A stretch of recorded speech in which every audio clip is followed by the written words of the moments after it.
Assalamualaikum warahmatullahi wabarakatuh. Anak-anak, pada kali ini kita bertemu kembali dalam pelajaran bahasa Indonesia. Sebelum memulai pelajaran, kita berdoa terlebih dahulu dengan membaca bacaan basmalah. Bismillahirrahmanirrahim. Anak-anak, Ibu selalu berharap kalian dalam keadaan sehat dan tetap semangat untuk belajar walaupun dari rumah. Pada pertemuan kali ini, kita akan membahas mengenai teks diskusi.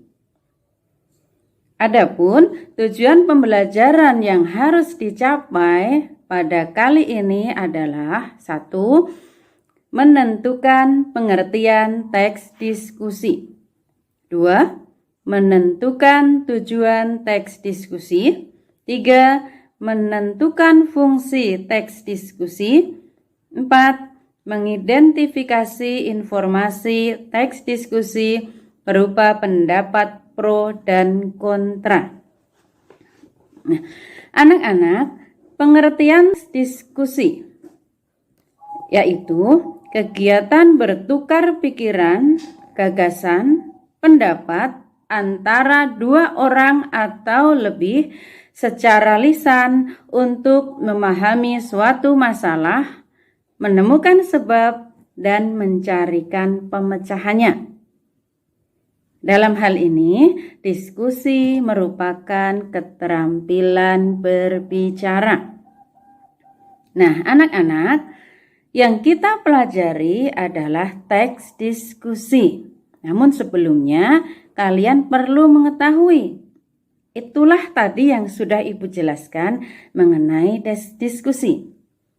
Nah, sekarang yang kita bahas adalah teks diskusi itu sendiri. Apa itu teks diskusi? Teks diskusi adalah sebuah teks yang memberikan dua pendapat berbeda mengenai suatu hal. Pendapat tersebut terdiri dari pendapat setuju atau pro dan pendapat tidak setuju atau kontra.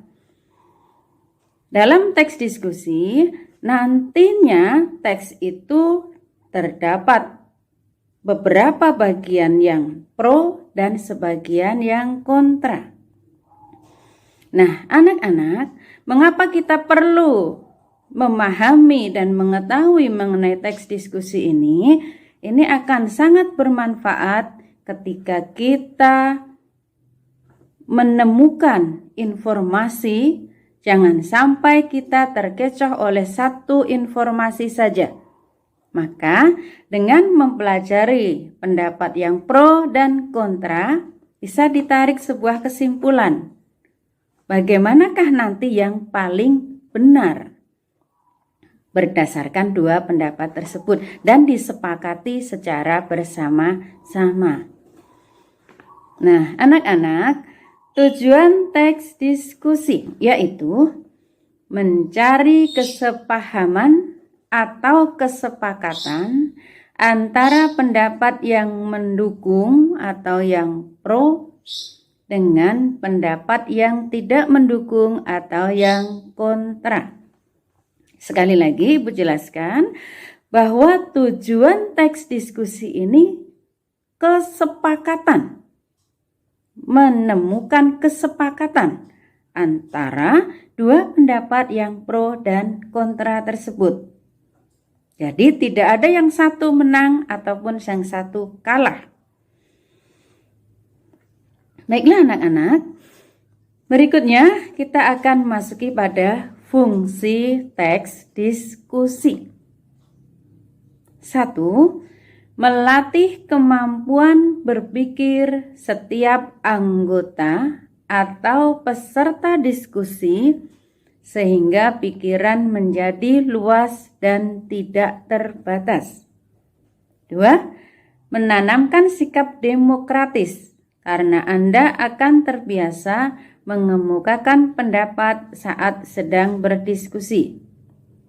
Yang ketiga, Membiasakan sikap saling menghargai pendapat atau argumen yang muncul saat berdiskusi, membuat kita akan menghargai setiap pendapat atau pemikiran setiap orang yang berbeda-beda.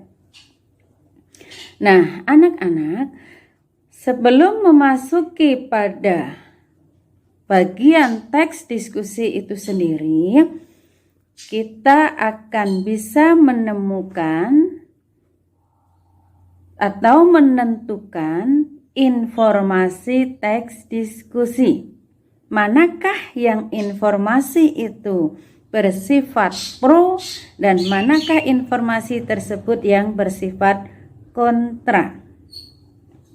Nah, anak-anak, bagaimana sih cara untuk menentukan informasi tersebut? Nah, caranya yang pertama ditentukan dari ide pokok atau inti kalimat utama tiap-tiap paragraf. Yang kedua, dirangkaikan atau disatukan agar mencerminkan isi teks secara keseluruhan. Yang ketiga, dibuat kesimpulan sebagai informasi atau isi teks secara keseluruhan. Nah, sekarang bagaimana cara untuk menentukan kalimat utama ataupun ide pokok dalam sebuah paragraf? Yang pertama, kalimat pertama sebagai kalimat utama paragraf. Anak-anak, dalam sebuah paragraf pasti akan terdapat kalimat utama.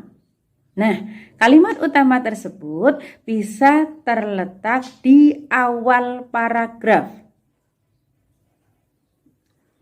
Pada bagian ini, kalian bisa melihat pada contoh kalimat yang bercetak tebal adalah kalimat utama.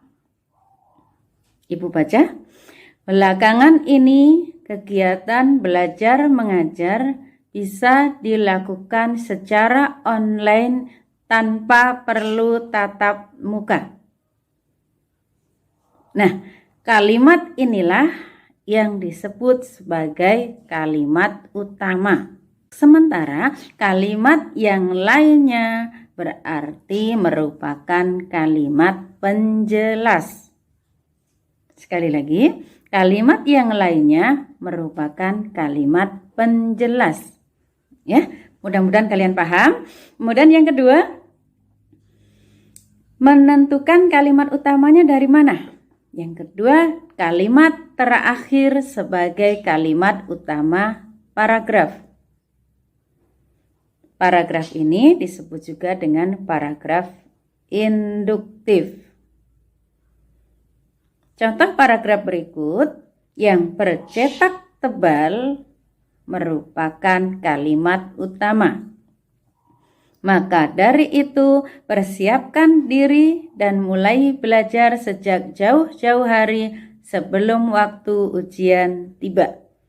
Nah, kalimat inilah yang dimaksud dengan kalimat utama, terletak pada akhir paragraf.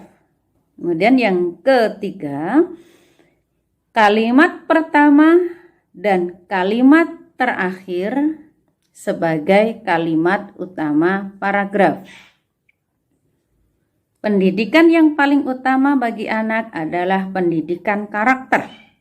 Ini kalimat utama terletak di awal paragraf. Jadi, pendidikan karakter harus diutamakan dalam pendidikan. Ini adalah kalimat terakhir yang juga merupakan kalimat utama. Dalam paragraf ini, kalimat utamanya terletak di awal dan di akhir paragraf. Maka disebut dengan paragraf campuran. Berikutnya, kalimat utama yang disimpulkan dari seluruh kalimat dalam paragraf. Dalam contoh paragraf berikut, semuanya merupakan kalimat penjelas. Ide pokok paragraf disimpulkan dari seluruh kalimat. Nah, anak-anak, demikian beberapa contoh mengenai bagaimana kita menentukan kalimat utama. Adapun ide pokok paragraf selalu terletak pada kalimat utamanya. Karena dalam kalimat utama terdapat inti, informasi. Maka dari itu, ide kalimat utama selalu terdapat dalam kalimat utama. Ide pokok selalu terdapat dalam kalimat utama. Nah, anak-anak, Ibu berharap kalian bisa memahami penjelasan Ibu tersebut. Nah, berikutnya Ibu nanti akan memberikan latihan dalam bentuk bagaimana kalian bisa memahami, menemukan, atau mengidentifikasi kalimat utama dan ide pokok dalam paragraf. Ibu akan berikan dalam bentuk Google Form berikutnya. Semoga kalian tetap semangat dan terus jaga kesehatan. Assalamualaikum warahmatullahi wabarakatuh. Sampai ketemu di pertemuan berikutnya.